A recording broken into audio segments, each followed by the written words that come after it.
Okay. Okay. Hey, I just tested it just fine. I'll just keep the power pack. They were good.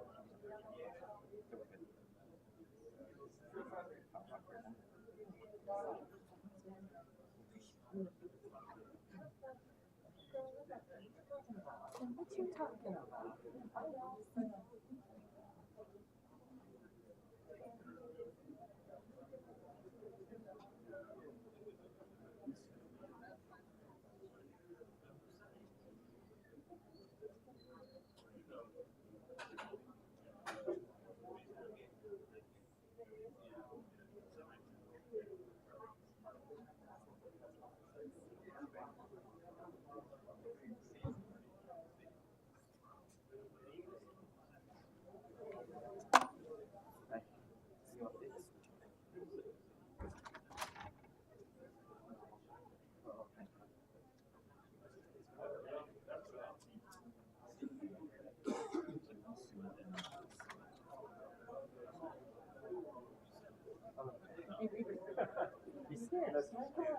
Can you make sure it's not that it's not where it was? Right. I don't see anything. Okay. Okay. That's the latest. Okay. Are these CDs on? Yeah, no, they're on. I'm just keeping it off while I'm testing this. Okay, but this is Yeah.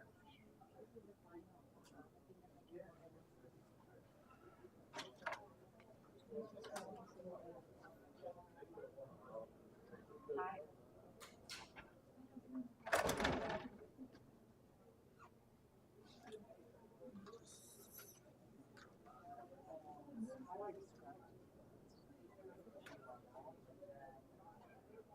Trim right out of the elevators.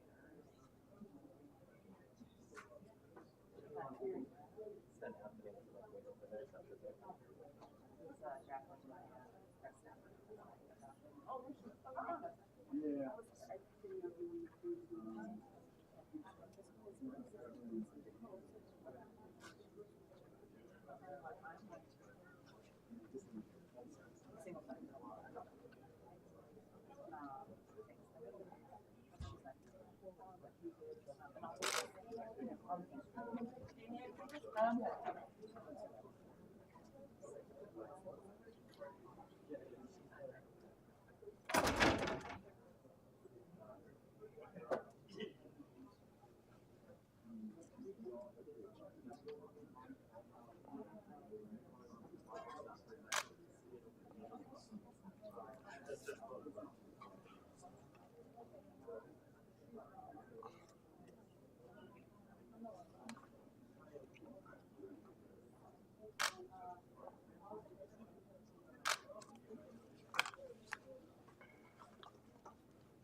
Or that's just directly.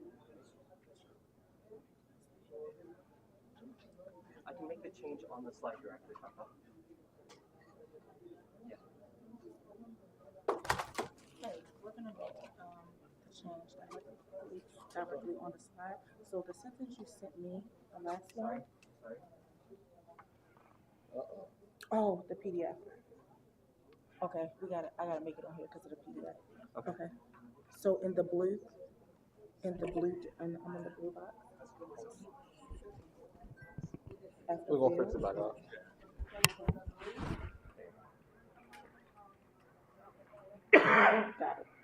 Got it. Thanks. Yeah. Got. Okay. Uh-huh.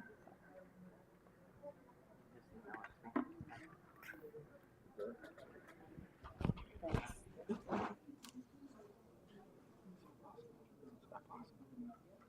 Tap Oscar.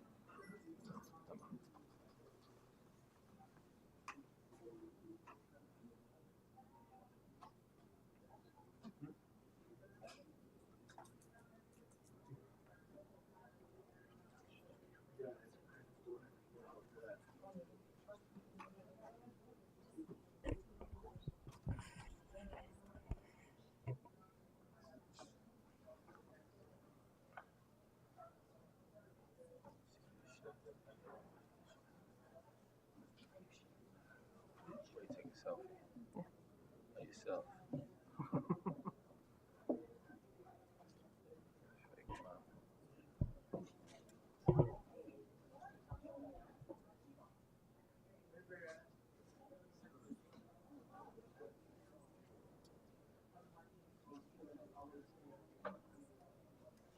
No, it's cold.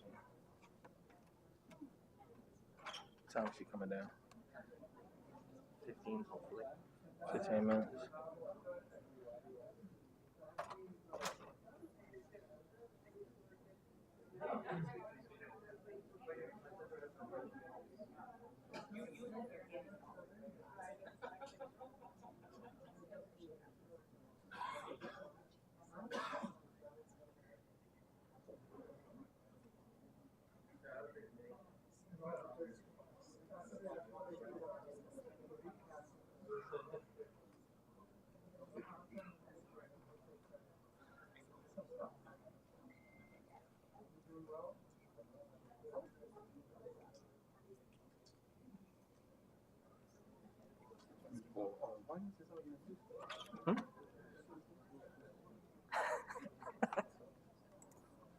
You're fine.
Do you have it now?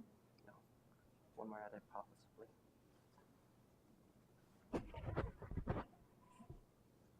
I'll do my check.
What is she talking about?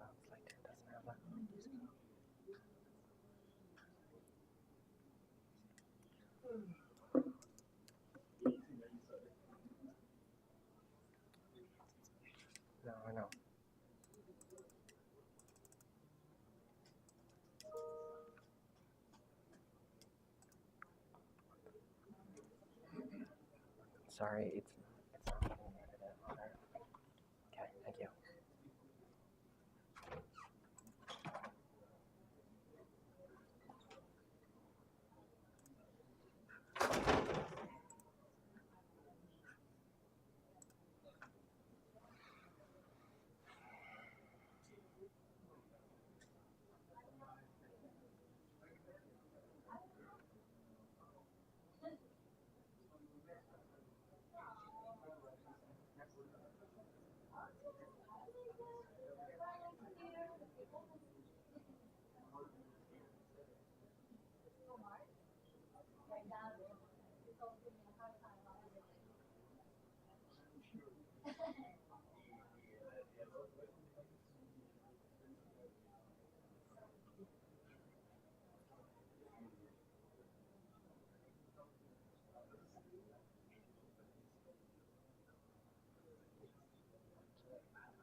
Is there a deck?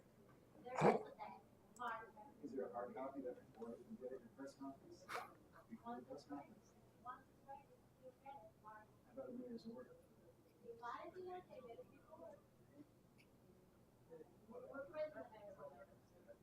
Are you?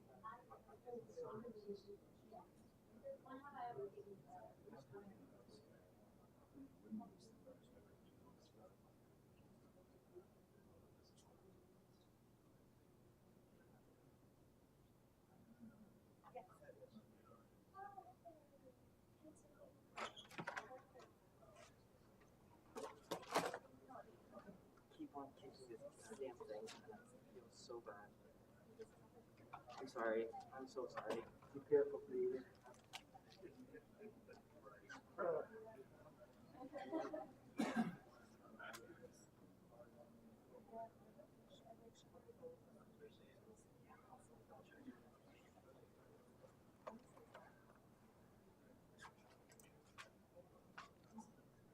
That one right too.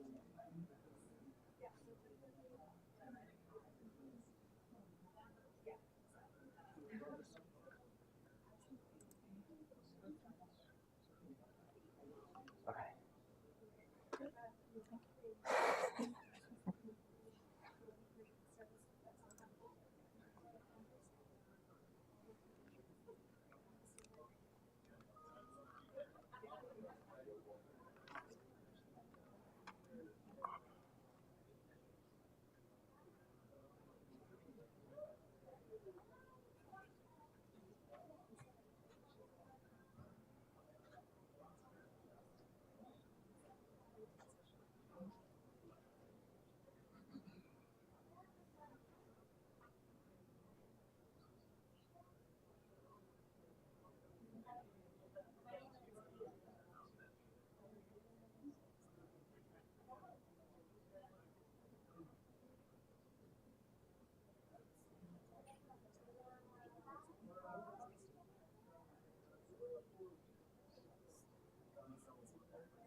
All right, we're gonna start in 3 minutes, so please, cameras, get ready. Thank you.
Robert, are we good?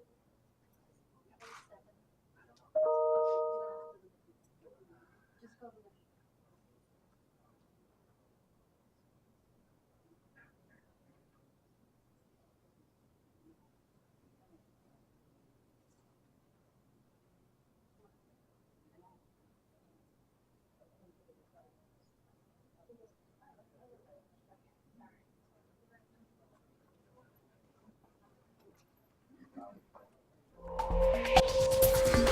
And now, we bring you the following live press announcement from DC Mayor Muriel Bowser. Our regularly scheduled program will resume following the announcement.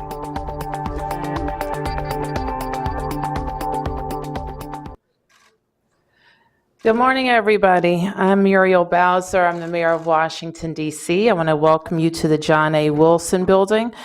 Today, I'm providing a situational update on the ongoing humanitarian crisis that's taking place in our city as a result of the actions of the governors of Texas and Arizona, who have bused hundreds of people to D.C. each week since April. I am joined by members of my administration, as well as Councilmember Brianna Doe, who chairs the Committee on Human Services. We are also joined by community-based organizations who continue to play critical roles in our response. I'm going to provide some background information so we understand the context of where we are today and how we move forward.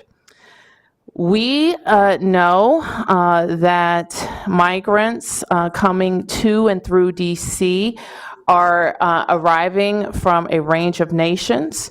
Their experience in the United States begins when they surrender to federal immigration officials at the southern border. We understand that once they are cleared through a federal immigration process, they are then released on humanitarian parole with a date to appear in immigration court. So after being released to community organizations, some migrants have been offered a ride to DC paid for by the state of Texas and state of Arizona. Some people are taking this ride to get to their destinations along the way because it gets them closer to their final destination. And some because they have nowhere else to go. And quite frankly, I believe that some are being tricked or lied to. Our experience is that the vast majority of people move onward to destinations outside of DC. We know from media reports, and I stress this, that these are numbers we can't exactly verify, but the governors of Texas and Arizona report that they have sent upwards of 9,400 people on buses destined for the District of Columbia. And we know that they are targeting Washington, D.C., not because of any particular ties that the people boarding the buses have to Washington, D.C., but they want to make a point to the federal government. So here you can see a timeline of what I have discussed since April, starting with the announcement back in April, the various discussions that we have had along the way or attempted to have with those states as well as with the federal government, including our coordination with the federal government to identify a community-based organization, SAMU in our case, and the United Way, who has helped facilitate the federal grant, the FEMA Emergency Food and Shelter Program grant, which I believe now is up to almost $2 million to help with this effort. And we are also grateful to the other community-based organizations who have participated in this aid, including Catholic Charities and Keresen. As you've heard me say a number of times, that we, regardless of the federal response, which I think has been lacking in some respects, that the District of Columbia would continue to work with our partners to advance what we need and to make sure that our systems in DC are not broken by a crisis that is certainly not of our making. And we are putting in place a framework that will allow us to have a coordinated response with all of our partners. So this response will include a program to meet all buses, and given that most people will move on, our primary focus is to making sure that we have a humane and an efficient welcome process that will allow people to move on to their final destinations. That process will include us understanding the needs of the people arriving, their basic needs, when they arrive in the district. We will also set up a system that is distinct from our homeless services system, that is tailored to the needs of migrants and ensures our response to this humanitarian crisis is consistent and well coordinated. We, of course, do everything that is consistent with our values. We are proud of the progress that we've made in our homeless services system that better targets and meets the needs of DC residents experiencing homelessness, and we remain committed to making homelessness rare, brief, and non-recurring. We are also recognizing that the district's homeless services system is not set up to support the unique needs of migrants coming into DC, nor are our community-based homeless service providers staffed to support the needs of migrants. And we realize that we need a new system, and that's what we will advance today. I am establishing a new office within the Department of Human Services called the Office of Migrant Services. This new office will, as I said, be housed in DHS, and it will help us tailor our needs for migrants to provide reception services or spit services, meals, transportation, urgent medical needs, transportation to connect people to resettlement services and the like. We are allocating an initial $10 million to stand up the new office and support organizations working in the field. We will seek reimbursement from FEMA for all eligible services.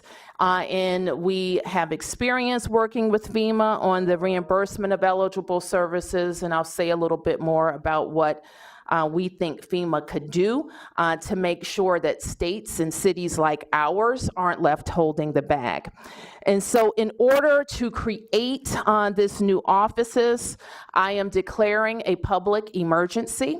And this public emergency will give my administration the following authority: to establish a migrant services office with the DHS and direct the department to provide services and supports to migrants arriving from the southern border states, authorize the city administrator and the chief financial officer to set aside and spend funds to respond to the emergency, to authorize the chief procurement officer to respond to the emergency, and it directs the city administrator and the department to establish new programs that expand or modify existing programs in response to the emergency. I will also be sending emergency legislation to the council that codifies the new migrant services provisions. So we look forward to beginning this next chapter in our response. We recognize that we don't know and we have no control on all that is coming towards the district, but we do have control on how we make sure that our values are present in all that we do, and the hard work that we have done to build our system of human services for DC residents is not broken. So with that, I want to acknowledge Councilmember Nadeau, and we can take a few questions.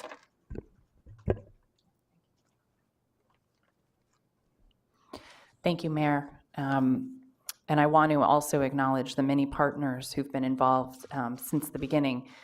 Caresen, Catholic Charities, SAMU, our mutual aid groups, so many of our faith entities, our faith-based organizations, churches, synagogues, and volunteers across the city doing what we always do here in the District of Columbia, which is welcome folks and help serve them. I see today we have many of those groups represented, as well as other longtime advocates in our Latino community. So it's wonderful to see you all today. So it's been said, but it's worth reiterating, that the governors of Texas and Arizona have created this crisis. And the federal government has not stepped up to assist the District of Columbia. So we, along with our regional partners, will do what we've always done. We'll rise to the occasion. And I'm so thrilled to see the mayor's emergency today and look forward to working with her on getting the emergency legislation passed through the council as well. In July, I worked with colleagues on the council in drafting a letter to the mayor asking for 5 things: funding for emergency services, dedicated district staff to respond to the migrants arriving, demands dignified arrivals from Texas and Arizona, and respite space, as well as access to COVID testing and isolation. And today, the mayor has finished responding by taking action. This will allow the executive to answer every demand in our letter. And my hope is that all the members who joined me on that letter will also join in this effort today.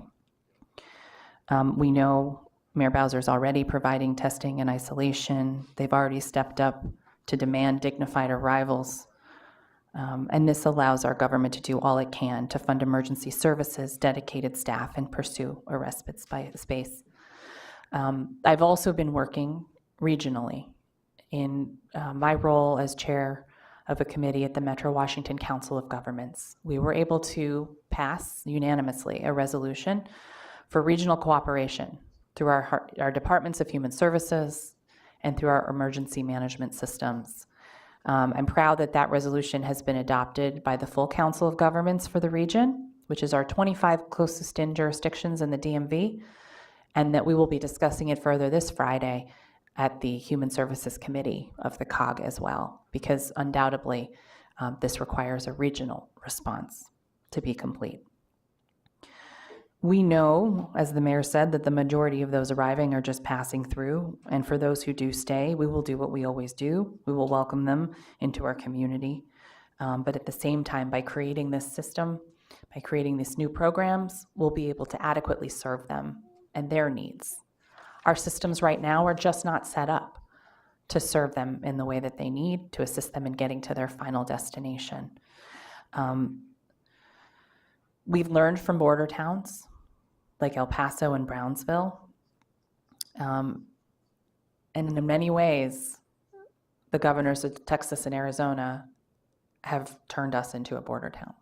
We don't know how long this will take to resolve. We don't know how long they will continue busing. And so the right thing to do here is to be prepared to ensure we can greet every bus. We can get people off on the right foot. We can get them where they want to go.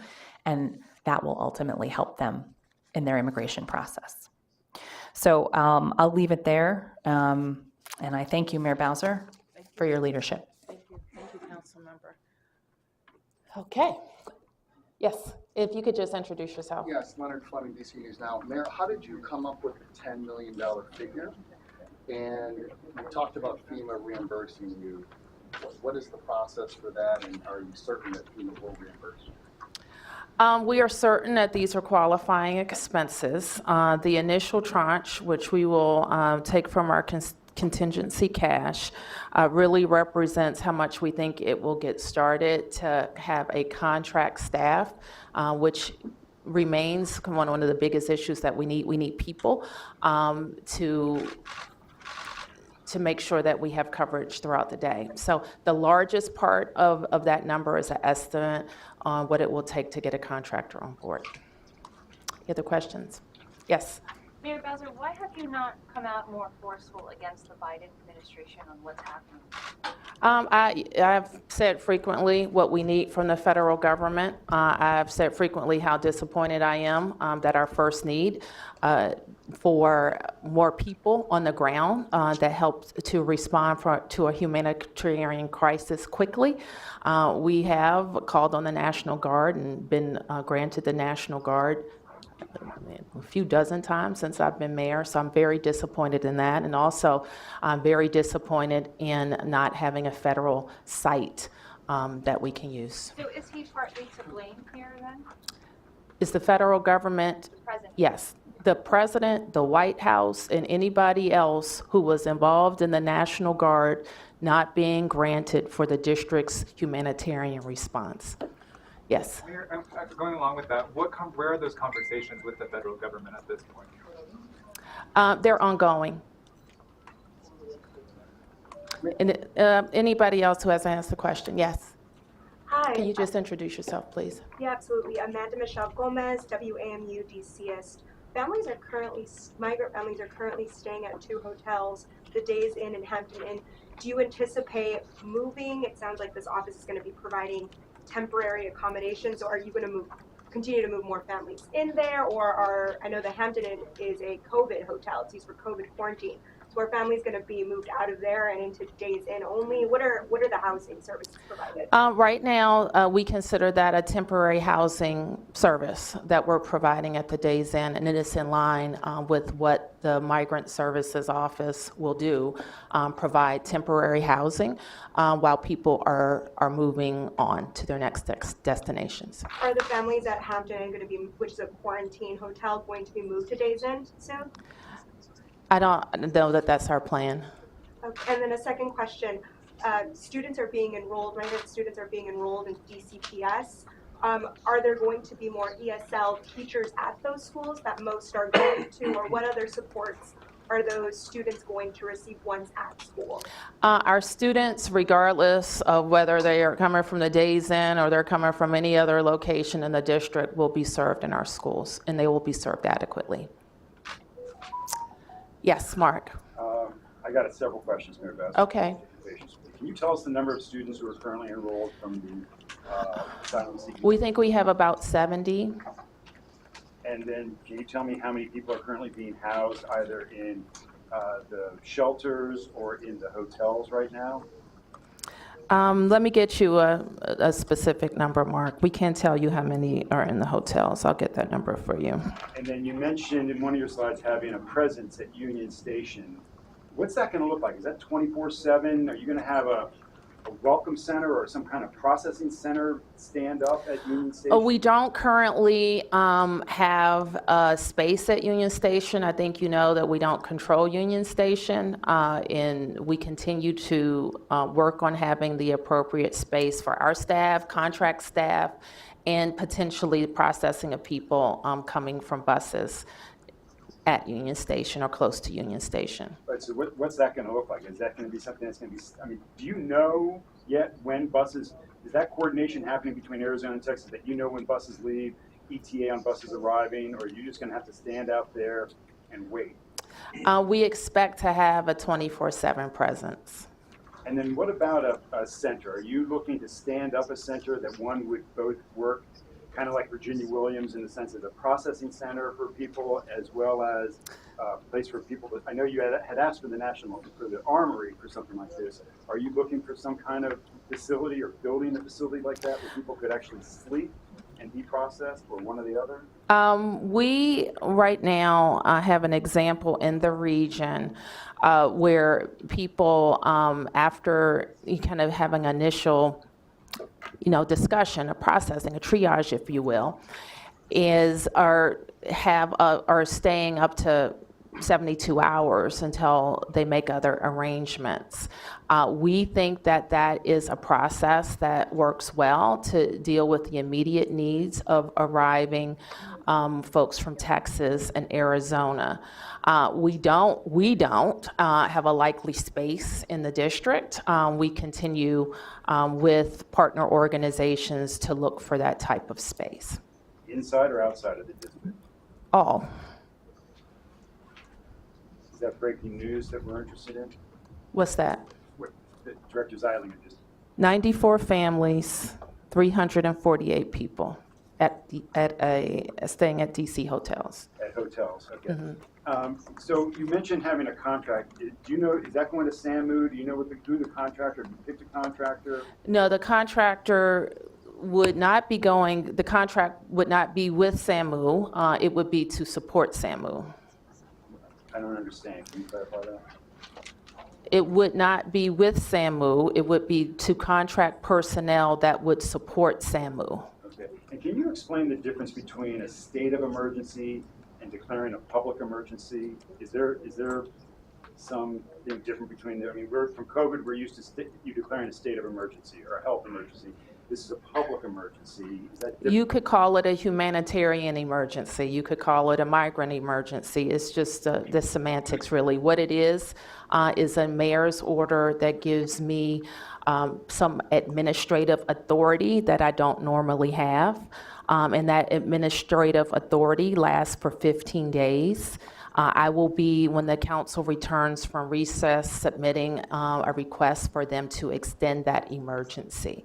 And this will allow us to, for example, create this new Office of Migrant Services that also streamlines, because we don't currently have a system of services focused on this population, our migrant population. And this allows us to streamline those services while at the same time not burdening our homeless services system. Yes. Mayor, Ted Hessen with Reuters. I'd like to ask you, do you have a sense of how many people you're preparing to come? And then when it comes to these hotel rooms for the families, what's the approximate cost for each family? Or is there some kind of metric you can give us to explain how much those hotel rooms are costing? I don't right now, but I'm happy to provide that. And then overall, do you have a sense of who you're expecting or how many you're expecting or preparing to receive? All we know, this is what we know, is that the crisis at the border is not lessening, is getting worse. We're told that with uncertainty in, like the political system, as well as just weather, for example, that numbers increase during this time of year. And so we also know the political statements that we've heard from Texas and Arizona. So our expectation is to believe what they've said, and that hundreds of more buses will be coming over the fall. Yeah. Anybody who hasn't asked a question yet? Yes. Oh, let me just finish with the press, and then I'll come. Yes. Yes, Mayor Bowser. Yes, Lou. Tomorrow, Yep. Washington Blade, and as you may know, Mayor, there's been reports that in various border stations where migrants are coming to the country, problems have surfaced regarding LGBTQ migrants, particularly transgender migrants, in terms of discrimination and mistreatment. There's been reports of that. Would you take steps to ensure that programs that you're announcing today and the efforts that you're announcing, those who are carrying them out would have a sensitivity and some knowledge on the potential issues impacting LGBTQ migrants? Well, thank you for raising that. And anybody that we work with, we expect to uphold our DC values, and that includes in this space. So absolutely. And okay, I'll go for another round. I'll start with Stephanie. Two questions, Mayor Bowser, if I may. You had mentioned the history of not getting the National Guard cooperation that you've requested in the past. You showed us the timeline starting since April. Why, given this humanitarian crisis that you pointed out, was this action not taken sooner? We think we're actually taking it at the right time, where we have responded in a lot of different stages, not knowing the full capacity of what we would be dealing with from day to day or month to month. And so we thought it was very appropriate that we worked with our partner organizations who are very experienced in this work, who've done migrant services work, to work with them. The sheer capacity, or the sheer, not capacity, was the volume of the work and our expectation that that could increase really necessitates a broader coordination from us. And then in reverse to that, or previous question, how does taking this action not give any credence to the frustrations being voiced by those governors, Texas and Arizona? My response has nothing to do with what they think or what they say or what you think about what they say. Our response involves two things. How can we live up to our values and make sure that we have a humane, efficient process to deal with a crisis not of our making? And how can we make sure that the very robust human services that we have built here in the district that are meant to serve DC residents who are experienced in emergency aren't broken by their actions. That's what we're talking about today.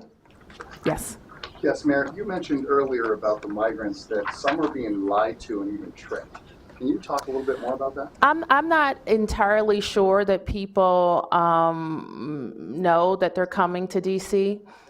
We also got reports, and we get reports that people are getting off at various places from Texas to DC. I'm not sure that people aren't promised that they're going to get X, Y, and Z when they get off buses. So it's just a lot that we don't know that's happening at the southern border when people are coming en route here. Is the state of Texas doing this? I don't know. Mayor, Janae with Axios. Yes. Is there any communication with Texas or Arizona? We have attempted communications with all of our counterparts in, I should say, in emergency management and in the Health and Human Services. So you've reached out to directors, I guess? Correct. But not the governors? Nothing from the governors? I've answered your question. Yes. Mayor Bowser, timeline do you have on when you might be able to stand up these support personnel that would be helping SAMU? We're working expeditiously, Mark, and as soon as we know who we'll be working with, we'll announce that. Can we hear from someone from SAMU? Sure. What this means for their efforts? Of course. And if you don't mind just identifying yourself, we appreciate that. Hi, thank you. My name is Tatiana Laborde, and I'm the Managing Director of SAMU First Response, and I want to thank the Mayor and then thank Councilmember Nadeau, who have been extremely helpful since day one. We're excited to see this new stage, and this is going to really make our response more robust and make sure that the long-term services that need to be given to this population will happen.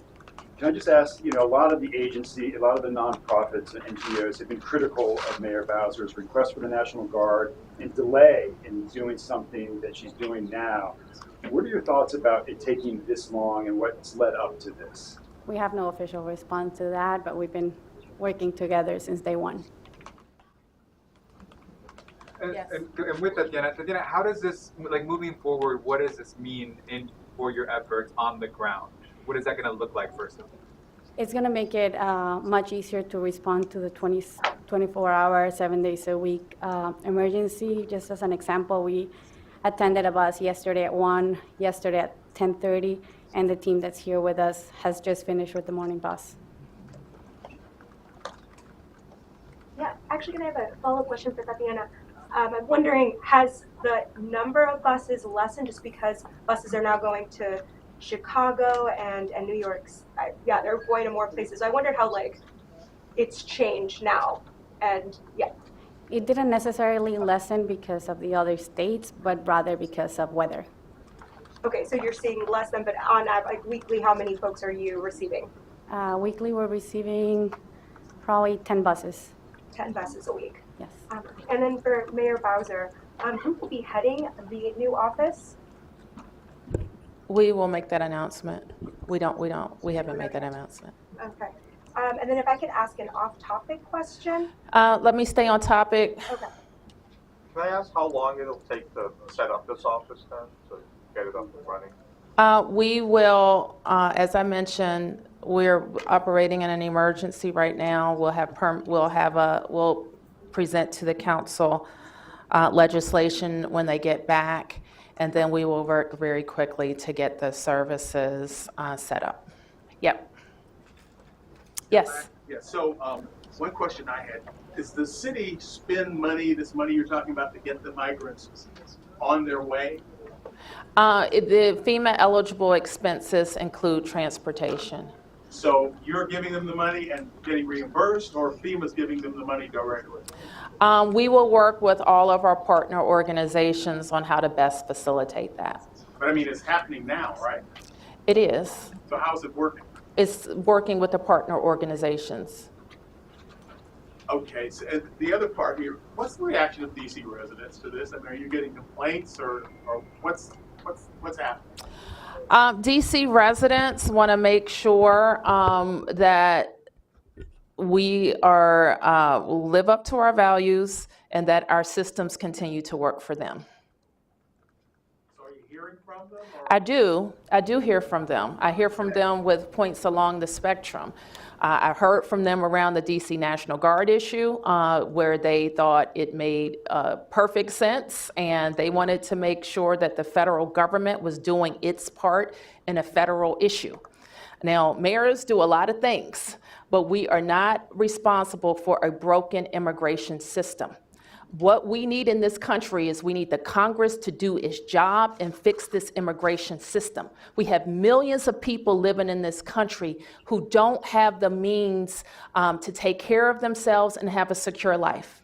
And we need a pathway to citizenship for them. We need a pathway to work for them. And that is not something that mayors can do. Yes. I'm a DC resident, and I can tell you that I appreciate these steps. It's painful, it's sad what's happening. It is. But you have really stepped up and taken on an issue which has been imposed on us. And I applaud you, and I applaud your team. And I hope that people here asking the negative questions look at the positive steps that we're taking to help these people who are the most vulnerable. You said it right. It's sad, it's deplorable what's happening, and people, I fear, are fleeing terrible situations, looking for a better life in our country. And our country, it really has to have a reasonable system where people can come to our country and live here and be able to take care of themselves and their families. Yep. So I understand the practical aspects of the I'm sorry, Antonio Olivo at the Washington Post. I understand the practical aspects of the declaration of public emergency and the adherence to DC values, but you sound very frustrated, and it sounds like you're boxed in by the politics of this. A declaration of emergency is something that the governors of Texas and Arizona want to see for their purposes. Do you feel that frustration? Do you feel boxed in? No, what I feel is, listen, I'm a mayor, and I have the first responsibility to make sure that this city operates. And anybody in my position likes to know what the environment is. Unknowns are bad. And what we're dealing with is a big unknown. And it's an unknown that's being imposed on us. And it is an unknown that there are we're going to do our best to prepare for, to make sure that we have an infrastructure that we didn't have. We're not a border town. I think that was your article, right? We're not a border town.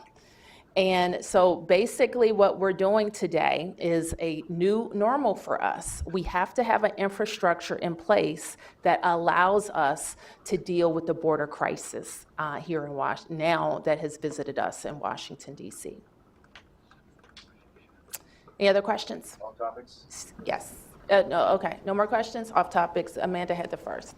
Yeah, so I'm wondering, the Post reported today about the police, MPD has started enforcing a curfew for juveniles.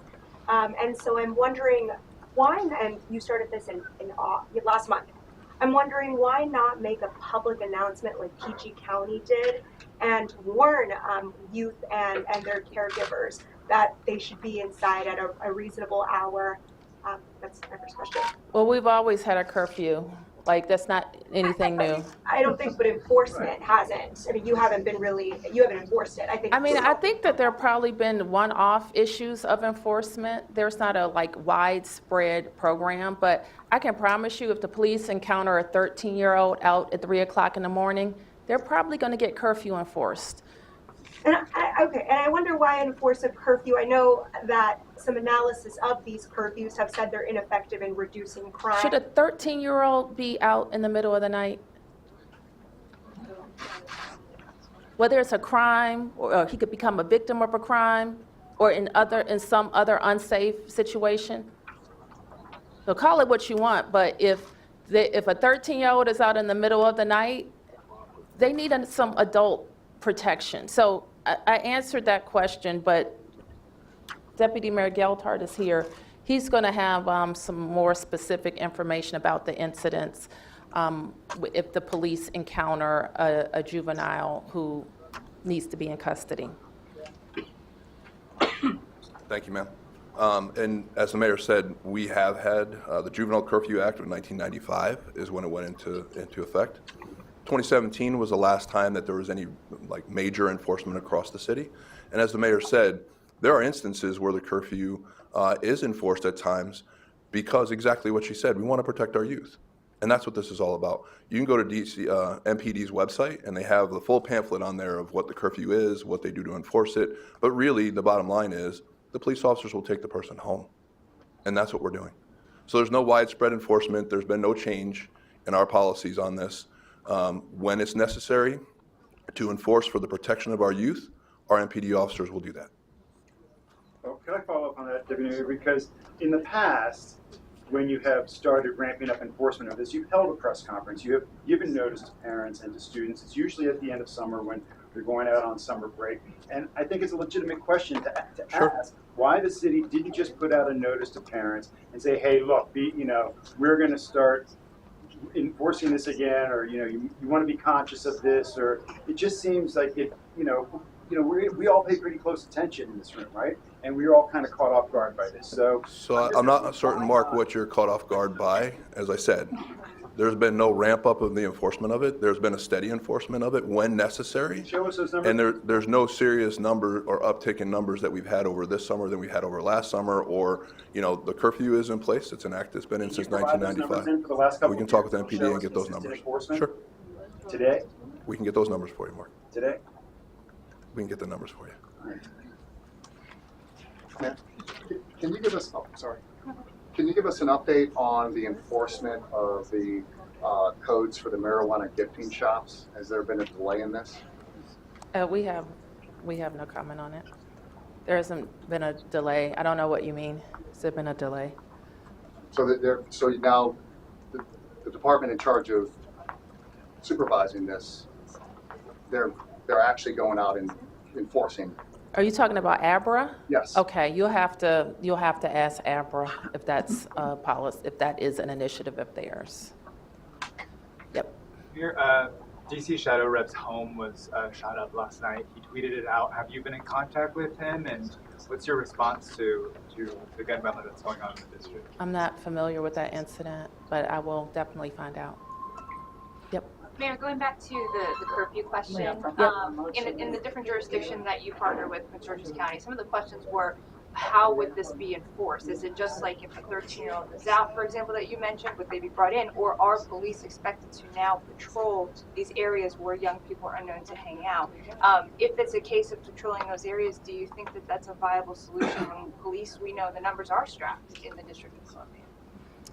Are you asking me about Prince George's County? I'm asking about whether you think that that's a viable means of crime prevention in the district, and what is happening in the District of Columbia when it comes to this youth curfew.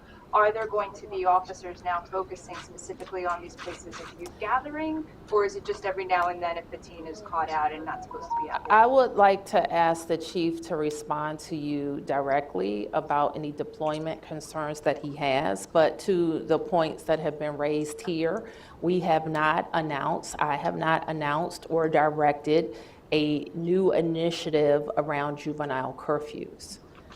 I do feel very strongly that juveniles should be in the house, however, because we want them to be safe, we don't want them to be unsupervised, and we don't want them to be victims. Just a follow-up though, do you think that it's effective that police in the District of Columbia should be actively patrolling those places where youths are known to gather? They are actively patrolling those areas. They're actively patrolling them right now. But specifically to enforce the curfew? Listen, they enforce, some of the biggest problems we have with juveniles is not being at school when they're supposed to be at school. So when you ask me, are police enforcing where juveniles are? They are enforcing truancy right now. They're going to places where juveniles hang out when they should be at school. We had a very unfortunate incident during the first week of school where young people were hanging out somewhere instead of being at school. So we want young people to be where they're supposed to be with trusted adults. School during school hours, after school activities with adults, but after 11 o'clock, they should be at home. Or they should be with a trusted adult, or they should be someplace where their parents feel comfortable with. So that's, I'm not sure if that is your question, but police are enforcing a lot of issues involving juveniles, and not just after 11 o'clock at night, because we have issues with truancy that are problematic as well. And we want young people not to be hanging out with each other before school, when they should be in class. Thank you. Yeah, okay, a couple more questions and this last one, and yes, sir. Has there been any update on the standoff over RFK Stadium with Phil Mendelssohn? Has anything changed between you two? I'm trying to remember what we last reported to you, but our issue was not with Phil Mendelssohn. Only the Congresswoman can introduce legislation at the Congress.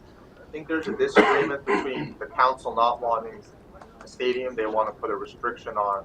I do not support telling the Congress to restrict our autonomy, and I won't. Right, but how is this process going to move along? That's up to the Congresswoman.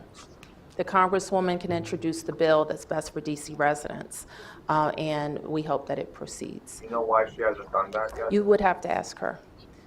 Any questions? Any last question? Gary Sarka, ABC News. Yep. Mayor, the numbers show that the performance at WDC improved under interim director Cleo Sabito, but you ousted her and brought back Karima Holmes, the person at the center of the stadium. We understand that another audit is about to be released in the wake of multiple deaths. And my question is, how can you leave her in charge? And frankly, how many people have to die before there are charges? I'm not really sure what report you are referring to, but I do know that Karima Holmes brings a level of experience that's unparalleled in my experience in DC government, which goes back 15 years, in understanding all aspects of the job. And I'm also not sure what you're referring to in terms of a different set of performance metrics, but I'm happy to look at those. Also, Mayor, obviously there's no more important role in government to protect its citizens. My question is, if it can't be fixed through your office, how can that problem ever get fixed?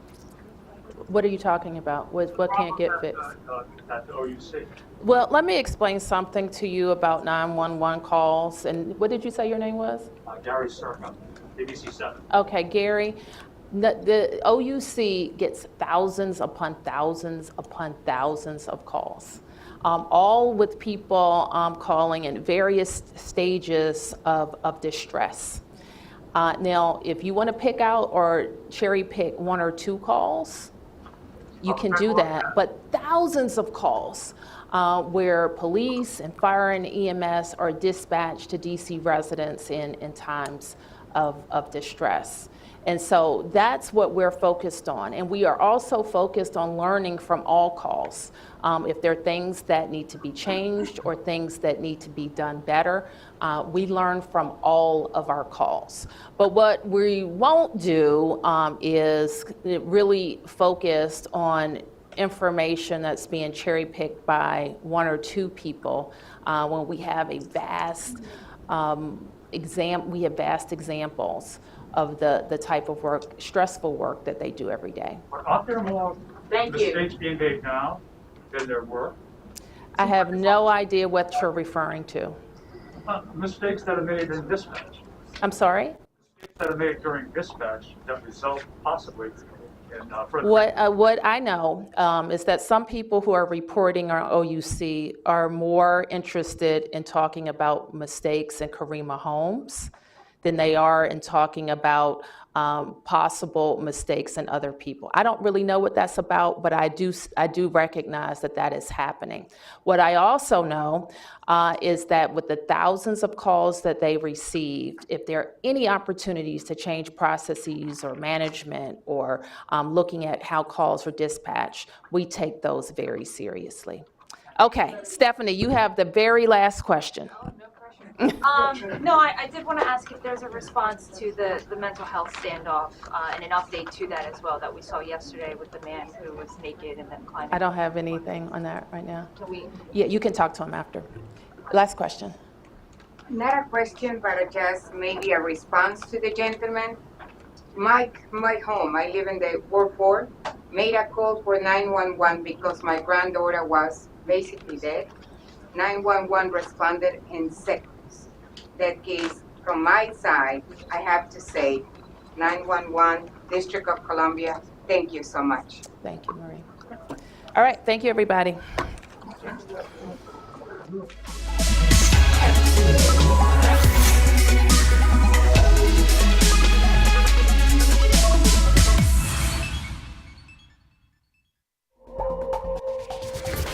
We now return to our previously scheduled program, already in progress.